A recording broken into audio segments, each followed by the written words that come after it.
pueda realizarse o ocurrir algún delito.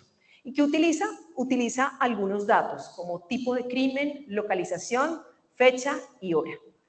¿Qué es lo que pasa o se le critica a Predpol? Pues porque, digamos que parece ser una herramienta útil, ¿no? Una policía predictiva. Lo que generalmente se le critica es que hay una vigilancia desproporcionada en algunos sectores y lo que esto puede generar es que algunas comunidades que ya son marginadas pues lo sigan siendo y tanto peor, es decir, un sesgo de clase. En el mismo sentido podemos encontrar otra aplicación que se llama HEART, que está en Reino Unido. En esta aplicación, que es parecida a la de Compass, lo que se busca es tratar de verificar si efectivamente se puede generar en el sospechoso, dejarlo en custodia o hacer un trámite, un tratamiento de rehabilitación. Utiliza más o menos unos 32 tipos de datos y a partir de esto, digamos que lanza una respuesta y esta respuesta le puede ayudar a decidir al juez. Pues vean ustedes que aquí lo que se dice es que esta herramienta puede terminar teniendo un sesgo étnico, un sesgo poblacional y frente a las comunidades más desfavorecidas. Algo similar a lo que ocurre con Compass. Segundo riesgo, el riesgo del uso masivo de datos personales o de información confidencial. Y aquí traigo un caso muy interesante que hoy en día además alarma un poco y es el de Clearview. Clearview es usado en algunos estados también de Estados Unidos, pero ya fue prohibido en Francia y también fue utilizado en alguna época en Canadá. ¿En qué consiste Clearview? Clearview es un sistema de reconocimiento facial. Dicen, según los expertos, que tiene un nivel de precisión digamos, muy grande, tan alto que, digamos que el más importante es China, pero este es el segundo más importante en nivel de precisión como tal de reconocimiento facial. Entonces, este sistema es utilizado incluso para algunos gobiernos y en su página web trae, pues, digamos que una colaboración importante en todo lo relacionado con la guerra en Ucrania. Este sistema ha sido muy criticado porque utiliza las fotos de todos nosotros en nuestras redes sociales. Y un gran experto en ciberseguridad, Baptiste Robert, lo que dice es, mire, cualquier foto que usted haya subido a la web, a Facebook, a LinkedIn, a Twitter, a lo que sea, si alguna vez la subió, incluso si la bajó ya y ya la eliminó, en todo caso, este sistema, esta aplicación, esta inteligencia artificial ya la guardó y la tiene en sus datos y la utiliza para reconocimiento facial. Entonces vean ustedes que aquí hay una cuestión interesante respecto a los datos. ¿Cómo se defiende Clearview cuando eventualmente les realizan algún tipo de investigaciones y demás? Porque además están multados por varios estados. Pues lo que dicen es, si usted subió su foto y la tiene pública, yo puedo utilizarla. Cosa importante ahora para la ponencia que va a haber sobre datos. Pero muy interesante porque en este momento es una compañía que sigue actuando, digamos, de manera libre y abierta, que sigue ofreciendo sus servicios a nivel, digamos, gobierno, pero también a nivel empresarial, y pues de la cual se critica bastante el uso que está haciendo sobre los datos de la gente, además que encuentra en las redes sociales. Eso sin contar además en que mucha gente dice que hay una influencia política en quienes crearon ese tipo de aplicaciones. Tercer riesgo, inexactitud y las famosas alucinaciones. Alucinaciones es el término técnico, digamos, que utilizamos muchos cuando hablamos de inteligencia artificial en inexactitudes que trae la inteligencia artificial. Y que el caso concreto sí o sí es Stephen Schwartz, que fue el abogado que utilizó varias fuentes, digamos, como fuente utilizó ChatGPT y entonces sus argumentos se basaron en algunas fuentes que el mismo ChatGPT le lanzó. Pues resulta que él era abogado en un proceso de lesiones personales de su cliente, Mata, contra Avianca. Y resulta que ante el Tribunal Federal de Manhattan, para que no desestimaran el caso, trajo algunos argumentos. Y esos argumentos los basó en lo que le dijo ChatGPT. Pues resulta que el juez lo que dijo es que 6 de los casos presentados parecen ser decisiones falsas con fuentes falsas. Como quien dice, ni la contraparte ni el juez encontraron esas fuentes. Así que, ¿qué tuvo que hacer nuestro abogado Stephen? Pues lo único que pudo hacer fue confesar que en efecto él no sabía que la inteligencia artificial no era lo suficientemente exacta, que él pensaba que la información que estaba ahí era fidedigna, así que pues pidió excusas, pero en todo caso le multaron y sancionaron. Entonces observen ustedes que esto se debe también a la tecnofascinación, ¿no? Hay un sesgo de automatización. Es decir, entiendo que como ChatGPT tiene un lenguaje además que es bien acertado que parece ser un lenguaje avanzado, que uno se siente y piensa que habla no con una máquina, sino con un humano, casi que, uno diría, casi que ya escala el test de Turing, es decir, aquello de si finalmente estoy hablando con una máquina o con un chat o con un humano, pues uno pensaría que como hoy ya está tan evolucionado ese sistema de procesamiento de datos, pues dice la verdad o dice cuestiones que son totalmente fiables, pero quizá no, y este es el resultado de un uso inadecuado de ChatGPT pensando que puedo con cualquier pregunta encontrar cualquier respuesta fiable. Cuarto riesgo, opacidad. Y la opacidad la encontramos una vez más con la aplicación o la inteligencia artificial que vimos desde el principio que se llama COMPAS, ¿no? ¿Recuerdan? La que predecía la reincidencia. Pues resulta que aquí hay un caso famoso que es State versus Loomis, una sentencia de 2016 en la cual ocurre que el señor Loomis pues es acusado por cometer varios delitos en medio de un tiroteo. Él acepta que él condujo el vehículo tras el tiroteo, pero no que participó en el tiroteo de manera directa. Así que de una vez llega a un acuerdo con la fiscalía y ante el juez presentan el caso. El juez al final lo condena a 6 años de prisión y otros 5 de supervisión postpenitenciaria, pero dice que no suspende la sanción. Y aquí en palabras estrictas del juez lo que dice es, mire, después de hacer el análisis yo no suspendo esta pena porque resulta que yo he visto en su historial, he visto en la gravedad del crimen y he visto en las herramientas de valoración del riesgo que han aplicado que usted tiene un alto riesgo de reincidir. Es decir, basó su sentencia, basó su decisión en parte en la inteligencia artificial de COMPAS. Pues resulta que él apela y dice, un momento, me están violando el debido proceso. Esto no es así. Dígame y explíqueme, entre otras cosas, porque son varios los argumentos, pero uno de los argumentos más importantes es explíqueme cuál es el algoritmo y explíqueme cómo es que funciona ese algoritmo para que diga que al final yo tengo un alto índice de reincidencia.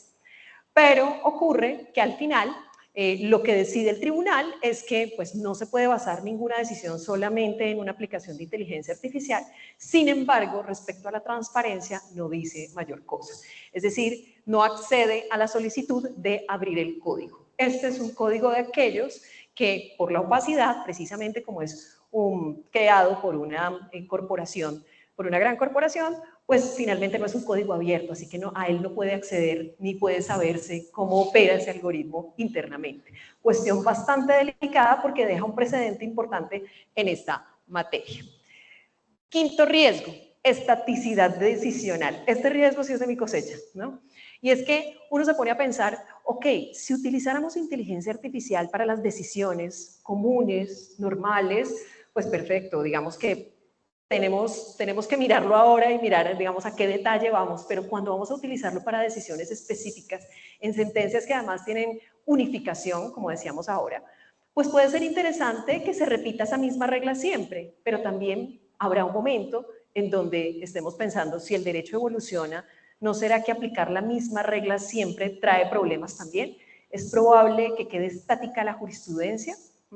Este es un riesgo del que todavía no hablamos, pero que podría existir eventualmente si lo utilizáramos para casos muy repetitivos, para situaciones, digamos, a resolver muy repetitivas, pero que en el fondo podrían generar siempre la misma jurisprudencia. Así que para esto también hay una solución, como lo veremos más adelante.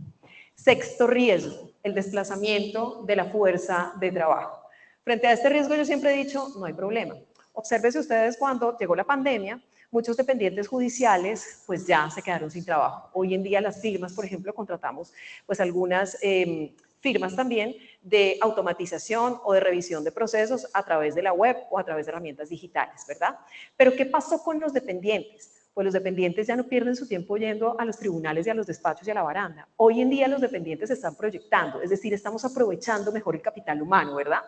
Pero es una realidad que puede haber un desplazamiento del talento humano, aunque vayamos a aprovecharlos de mejor manera. Lo cierto es que es muy posible que algunos tipos de roles ya no existan, como ocurrió con los dependientes judiciales. Y bueno, encontré aquí una estadística muy interesante del BID que justo acaba de salir en septiembre de 2024 y dice que el 28% de la fuerza laboral, gracias a la IA, se va a desplazar en un año.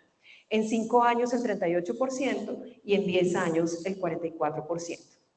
Por supuesto, este es un nivel global, general, no específico para el sector justicia, pero nos deja ahí el asterisquito del riesgo.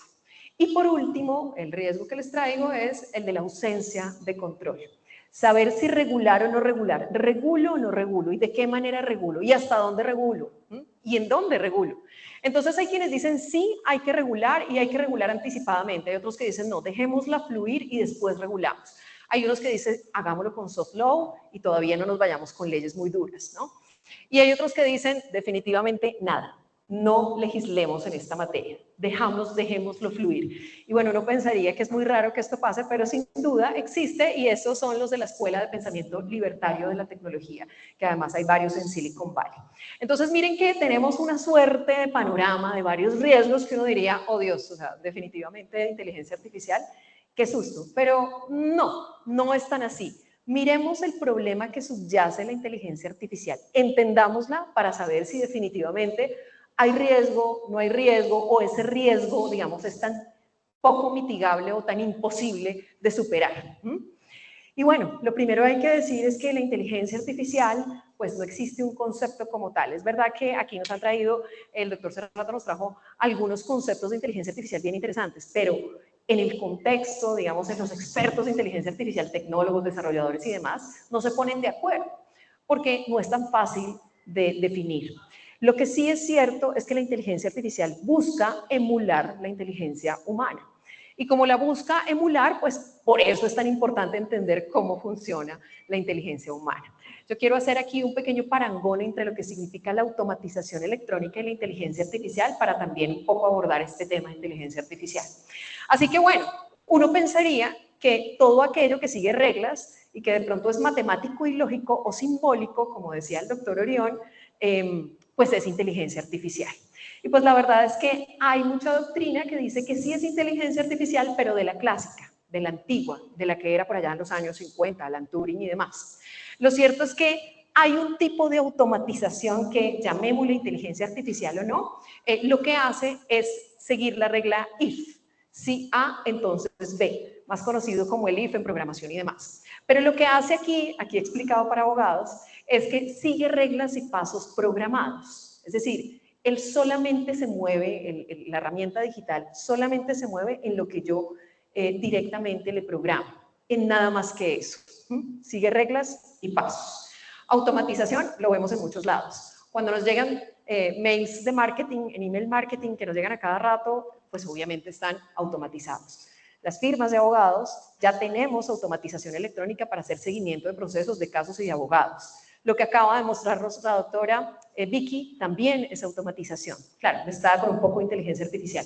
Pero esta automatización es de alguna forma segura porque no se sale de lo que yo la programo. Sigue pasos, yo le ordeno las reglas. También es un poco matemático, por decirlo así. Pero la inteligencia artificial va un poquito más allá. La inteligencia artificial tiene una evolución interesante con el Big Data.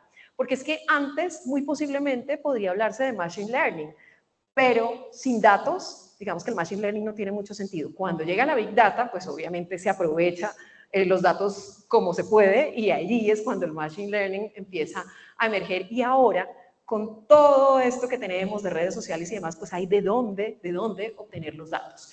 En la inteligencia artificial la cosa es un poco distinta. Aquí lo que sucede es que la inteligencia artificial es capaz de extraer patrones a partir de los datos, ya sean fotos, ya sean imágenes, ya sean textos. Y entonces lo que hago es extraer patrones para ofrecer una posible respuesta. Es decir, predice a partir de la probabilidad. Ya no simbólico, sino probabilístico. Y muchas veces se basa en estadística. Estadística que, por supuesto, tiene a veces sus problemas porque incluso hay estadísticas que pueden estar sesgadas, ¿no? Entonces, claro, aquí la gran diferencia con la automatización es que, por supuesto, aquí sí puede llegar un poco más allá de lo que la programa, que es muy distinto a lo que pasa con la automatización. Y ahí el punto. ¿Cómo funciona? Pues cómo funcionan nuestras neuronas. La red neuronal artificial lo que trata es de emular la red neuronal que tenemos todos nosotros. ¿Y cómo funcionan nuestras neuronas? Pues una neurona le manda un estímulo eléctrico a otra y esa otra procesa, estimula y decide si activarse o no para a su vez impulsar a otra. Y esa es la razón por la cual Cuando tenemos esta suerte de impulsos, estímulos eléctricos, pues con la práctica se van reforzando y una vez se refuerzan esas conexiones, pues vamos teniendo habilidades, como la primera vez que empezamos a bailar o que aprendimos a bailar y resulta que después ya lo hacemos automáticamente, o como la primera vez que aprendimos a manejar y después ya lo hacemos automáticamente. Entonces digamos que todo se basa en el refuerzo de esas conexiones. Pues la red neuronal, aquí como tan compleja que la vemos, pues es artificial, es más o menos parecida a la red neuronal física o trata de emular una red neuronal física. ¿Cómo funciona? Pues funciona con que le introduzco datos y esos datos, por ejemplo, le introduzco la imagen de un gato. Ahí está Martina, mi gata. Entonces, le introduzco la imagen de un gato y le digo, ok, dime si esto es un gato. Y entonces, ¿qué pasa con la red neuronal? Que lo primero que hay es una capa de entrada. Esos nodos o esas neuronas de esa capa reciben la información. Luego es importante qué datos yo le introduzco. Eso es fundamental. Y resulta que después de que la recibe, la manda para otra capa. Bueno, lo que hace es analizarla, clasificarla y pasarla a la siguiente capa. Llega a la segunda capa y esa ya es una capa oculta. Esa capa oculta es en donde ocurre la magia. Y digo ocurre la magia porque allí la vuelve a procesar, la vuelve a analizar y la vuelve a enviar a otra, que también puede ser oculta, y a otra, y a otra, y a otra. Entre más capas haya, más estamos hablando de un concepto de deep learning, porque esta, digamos, es una red neuronal sencilla, pero una de aquellas complejas pues tiene muchísimas capas ocultas. Pero, ¿qué sucede o cuál es el gran punto aquí? Pues que no funciona tan así, tan sencillo. Entre una capa y otra, entre la capa de entrada y la capa oculta, hay una conexión. Esa conexión es el famoso peso del dato. Y eso es lo que se entrena. Cuando dicen, no, es que se entrenaron los datos, no, es que están aprendiendo, no, es que, pues por supuesto, ese entrenamiento consiste en esa conexión que hay entre una neurona u otra, o una capa u otra, ¿y para qué la entreno? Pues la entreno para que al final lo que resulte en la capa de salida sea lo más parecido a lo que yo le incluí al principio. Es decir, que no se pierda la autenticidad o la fiabilidad del dato.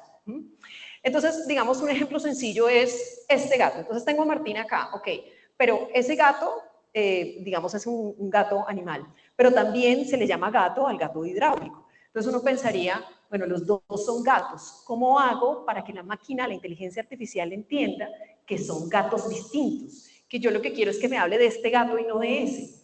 Pues resulta que la máquina lo único que ve es un 1 y un 0, nada más que eso.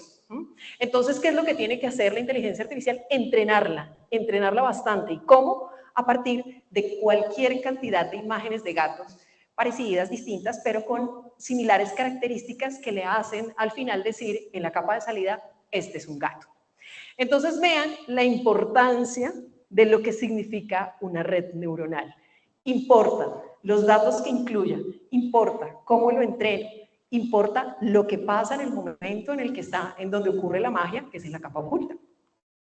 Así que aquí la gran pregunta es, ¿de dónde extraigo los datos? ¿Sí? Si los extraigo del Internet, pues la gran pregunta es, ¿entonces son fiables? Claramente no son fiables, porque en todo Internet hay una cantidad de datos que no lo son.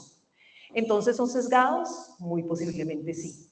He ahí la importancia de la curaduría de los datos.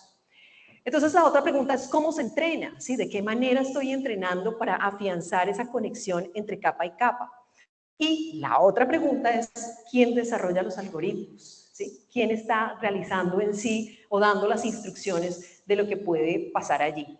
Quiero compartirles aquí este QR para que pues, nos sigan en redes sociales, pero sobre todo para que vean el canal en donde tenemos varios de estas conferencias sobre inteligencia artificial, pero también sobre derecho, pero también sobre proceso judicial, y donde hablamos generalmente de este tipo de cosas. Y quiero invitarlos muy especialmente, antes de continuar, a un evento de la Red Latinoamericana de Mujeres en Derecho Procesal y Razonamiento Probatorio, en donde vamos a hablar de este tema, pero asociado solamente a prueba.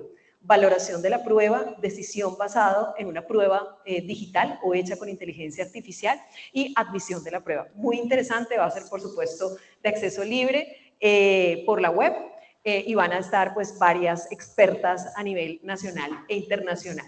Entonces pueden seguirnos para que tengamos esa discusión. Y aquí van a encontrar una ponencia muy interesante en donde profundizamos este tema de qué es inteligencia artificial y cómo podría aplicarse a los procesos judiciales, y además otra también interesante sobre cómo funciona ChatGPT y por qué razón puede alucinar. Pero bueno, ya sabiendo cómo funciona la inteligencia artificial y ya sabiendo cuál es el problema que subyace en todos estos riesgos, pues nos damos cuenta que pueden haber soluciones. La UNESCO, como habíamos dicho, ya tiene principios desde hace un tiempo, varios principios importantes que siguen todos los países y además que son muy acertados.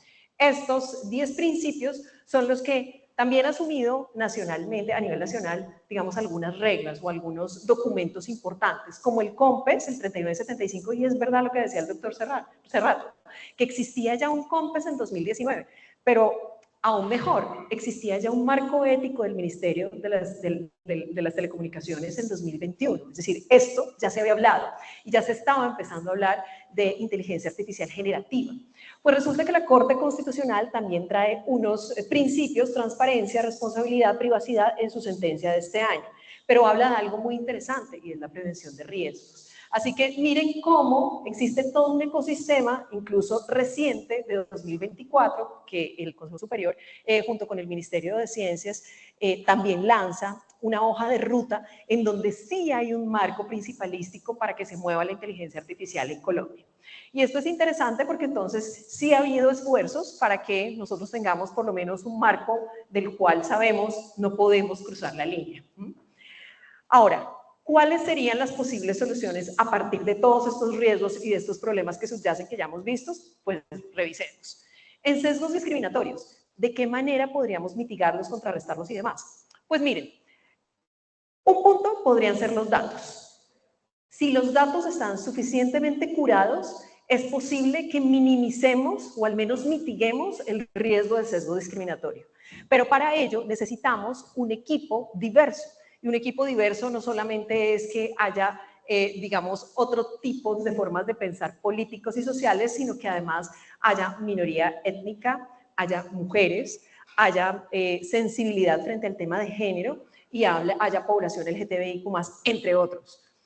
2, ampliar las muestras de datos para incluir también a la población que está subrepresentada, allí con el tema de los datos. Pero también podríamos mirarlo en el tema del algoritmo, y como lo veíamos y ya lo anticipábamos, pues es que quien diseña el algoritmo, pues también tiene que ser un grupo diverso, igual que quien cura los datos, ¿no? Debería haber una auditoría y una revisión, una intervención humana. Y además hoy en día se está haciendo algo muy interesante que me parece como vital, no es suficiente, pero es interesante, y es que se crean unos nudges, es decir, al mismo algoritmo que se diseña, le crean una especie de programación que excluye ciertas palabras que pueden ser discriminatorias. Resulta bastante interesante porque es una solución con el mismo algoritmo para el algoritmo, ¿no? Bien interesante, pero insuficiente. Sin embargo, las organizaciones que tratan todos estos temas y los activistas lo que dicen es se necesita una discusión de base. Es decir, no puedo hablar de antidiscriminación o de no discriminación o de sesgos discriminatorios si de base yo no tengo claro qué es inclusión, no tengo claro qué es diversidad. Porque es que los sesgos discriminatorios y los estereotipos no vienen de la máquina, vienen del humano. Entonces, si yo no tengo esta discusión de base, pues es muy difícil que no tenga este tipo de sesgos el algoritmo. Y respecto al 2, 3 y 4, los riesgos de inexactitud, opacidad o estaticidad, pues miren que pueden tener algunos tipos de medidas que mitiguen el riesgo. En inexactitud, la curaduría de los datos definitivamente. Y por eso es que aquí se habla tanto de que las inteligencias artificiales tengan su propio ecosistema de datos, sobre todo en contextos como el judicial, ¿sí? Una cosa muy distinta es hablar en cualquier otro contexto, pero aquí recuerden que desde el razonamiento probatorio y desde, digamos, la teoría racionalista de la prueba y del proceso, lo que se busca a través del proceso judicial es conocer la verdad como correspondencia a la realidad. ¿Qué ocurrió? Y si yo lo hago y hago todos los esfuerzos probatorios para llegar a esa verdad, mal haría en correr el riesgo de utilizar una herramienta que me genere un error o una inexactitud. Es decir, el bien jurídico que estamos tratando acá en cualquier tipo de procesos judiciales es tan valioso que yo no puedo darme el lujo de utilizar algo que sea inexacto. ¿Por qué lo voy a hacer? Entonces, para que no sea inexacto, tengo que tener un ecosistema de datos lo suficientemente fuerte, riguroso, fiable, para yo poder decir, sé de dónde proviene. No proviene por allá de la información de Wikipedia, no. Aquí sé de dónde proviene este dato, sé de dónde proviene esta línea jurisprudencial, sé de dónde proviene esta sentencia, no me va a pasar lo del abogado Schwartz. Y vean que también es importante que haya un desarrollo propio. Por eso es que muchos seguimos la línea de que haya una inteligencia artificial propia de la rama judicial, de toda, no solamente de una jurisdicción, sino de toda. Y tenemos posibilidad de hacerlo, por supuesto, con un equipo científico de datos, con un equipo de filósofos, porque recuerden que como esto emula la mente humana, claro que tiene todo que ver con filosofía de la mente, cualquier desarrollo que se haga, con un equipo diverso que tenga claro el tema de estereotipos y demás, con un equipo que sepa sobre gestión documental, es necesario. ¿Y es posible? Claro que es posible, pero mientras tanto y mientras no se desarrolle esta herramienta, no podemos hablar de que nada sea seguro. Se necesita un diseño legal de una inteligencia artificial en la justicia, es necesario. Y no solamente eso, sino un diseño que sea lo suficientemente efectivo y eficiente. Pues para ninguno, digamos, hay duda de que la inteligencia artificial sí nos trae un ahorro de tiempo vital, importante, precioso. Nosotros no tenemos tiempo de mucho, así que sí que lo necesitamos, pero lo necesitamos hacer bien. Así que la construcción o el desarrollo de una inteligencia artificial en el sector justicia sí debería tener en cuenta estas situaciones. Y por supuesto, dejar claro que por ahora, como está la inteligencia artificial en este momento, tiene limitaciones y por tanto se podría utilizar como una herramienta, pero todavía no alcanza a ser un desarrollo como el que realiza nuestro cerebro cuando realizamos un razonamiento decisorio, sobre todo un abductivo. Quiero ver lo que el doctor Orión va a presentar con el razonamiento abductivo porque no es una cosa tan sencilla, pero en todo caso vale la pena hacer intentos. Lo que pasa es que para usarlos en sentencia sí es mejor saber que solamente puedo usarlo como herramienta y solamente si tiene una curaduría de datos y un diseño legal. Es decir, estamos en mora de empezar a hacer nuestra propia inteligencia artificial. No es loco. La opacidad, por supuesto, también genera problemas. Obviamente, si alguien quiere interponer un recurso, como lo hizo el señor Loomis, pues lo ideal sería que se supiera de dónde salen los algoritmos y por qué razón está escogiendo estos datos y estos no, ¿no? Entonces, sí que es necesario que el código sea abierto, pero no solo abierto, sino explicable, porque todos nosotros pues somos abogados, no somos ingenieros y no sabemos cómo opera el algoritmo y si nos traen un código, pues tampoco lo sabemos. Así que tiene que explicarse por sí mismo o por lo menos ser explicable para yo entender de qué se trata. Y por supuesto, allí el control judicial, que tiene también que ver con la estaticidad decisional. Por supuesto, es algo muy positivo que la inteligencia artificial se utilice para decisiones repetitivas, pero si aquella decisión va a permanecer de por vida, también es cierto que eventualmente se necesitará una intervención humana para que revise si al momento de hoy todavía esa regla sigue vigente o tal vez haya necesidad de cambiarla. Y eso solamente se puede hacer con intervención humana. Pero en suma, todo esto me lleva a algo vital, importante, y es la educación. Sin educación es imposible saber cómo está la inteligencia artificial en este momento y qué límite tiene. Es decir, para poder tratar de mitigar los riesgos, de eliminarlos o de saber si uso o no uso inteligencia artificial en esto o aquello, yo tengo que saber en qué está la inteligencia artificial, cuáles son sus avances, cuáles son sus limitaciones, por qué razón no sirve o sí sirve para esta actividad en específico. Respecto al desplazamiento de la fuerza de trabajo, pues es una realidad que puede ocurrir y pues ya lo vemos en las estadísticas, pero miren que también es una oportunidad para redefinir las habilidades de nuestro equipo de trabajo, ¿no? Y también es una oportunidad para que se creen nuevos empleos, como por ejemplo los especialistas de ética tecnológica o los gestores de datos que ya se deberían necesitar en cada uno de los despachos judiciales. Entonces, en últimas, lo interesante aquí es mirarlo no como un reemplazo del humano, sino como un complemento de la actividad del humano. Y en cuanto a regulación, pues bueno, en la regulación tenemos la sentencia reciente de la Corte Constitucional, la 323 del 2024, y pues realmente esta sentencia es muy interesante porque al final, si se dan cuenta, exhorta al Consejo Superior de la Judicatura para que reglamente. Pero hay una gran inquietud y es, ¿y por qué no exhorta al Congreso? ¿No? Normalmente la Corte Constitucional generalmente exhorta al Congreso y aquí exhortas al Consejo Superior de la Judicatura. Y miren que nos estamos dando cuenta que es que la intención quizá de la Corte Constitucional es, no necesito reglas duras allá, tal vez lo importante es que la dejemos ser, dejar que evolucione. Y pues me parece eso sí prioritario que el Consejo Superior de la Judicatura reglamente, pero quizá no está tan interesado en que haya reglas, digamos, que sean como camisas de fuerza para que la tecnología no avance. Así que miren que sí nos dice algo que la sentencia exhorte al Consejo Superior de la Judicatura y no al Congreso de la República. Con todo, lo que una ley sí debería tener sería un enfoque que tenga que ver también con el impacto climático, que pareciera una cosa muy baladí, la verdad, pero que sí tiene todo que ver. Aquello que nos decía el doctor Orión de que impacta en la energía, por supuesto que es así. Una ley lo debería tener en cuenta. Y también los intereses de las grandes corporaciones. Es cierto que hay, digamos, grandes corporaciones que en este momento tienen desarrollos muy interesantes, pero tal vez vendernos a esas grandes corporaciones en una inteligencia artificial para la justicia sea un problema, porque mañana esa recategorización o esa reasignación de algoritmos o lo que fuera nos va a costar mucho más que hacerla hoy en día y ponernos juiciosos a trabajar en la materia. Por último, quiero mostrarles un análisis muy interesante que encontré a propósito de este tema sobre la gobernanza inclusiva. Y es que a hoy el Estado colombiano ha recibido dinero para trabajarlo en inteligencia artificial. ¿Sí? Tenemos ayuda del BID, tenemos ayuda del CAF, y ahora con el gobierno estadounidense tenemos ayuda además para que tengan acceso las personas del campo a Internet, porque es que nosotros en última somos privilegiados y tenemos acceso a Internet y a nuevas tecnologías, pero hay municipios en donde ni siquiera hay acceso a Internet, así que esto es importante, vital, por supuesto. Pero en este estudio se hacía una crítica muy interesante que me parece muy válida, y es que hacía una comparación entre cuál es la estrategia de Canadá y cuál viene siendo la estrategia de Colombia en cuanto a inteligencia artificial en justicia.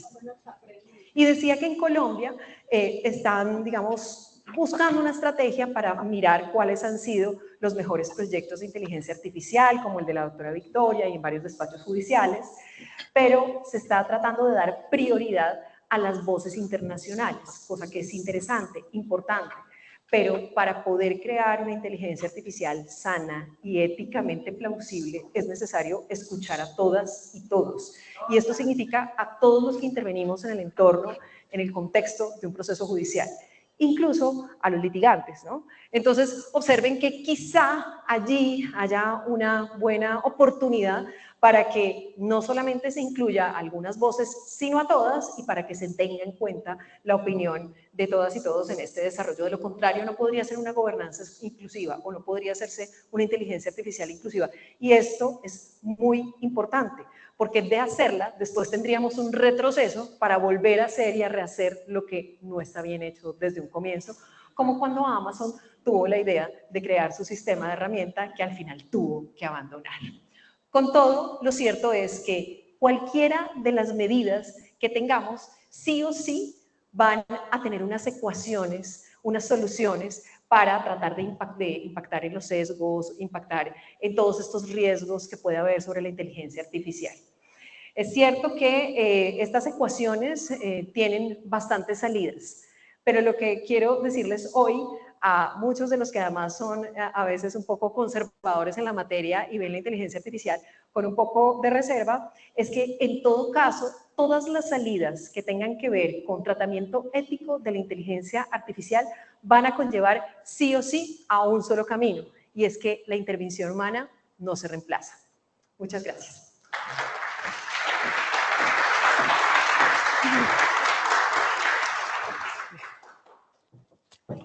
El micrófono de solapa. Dale, gracias.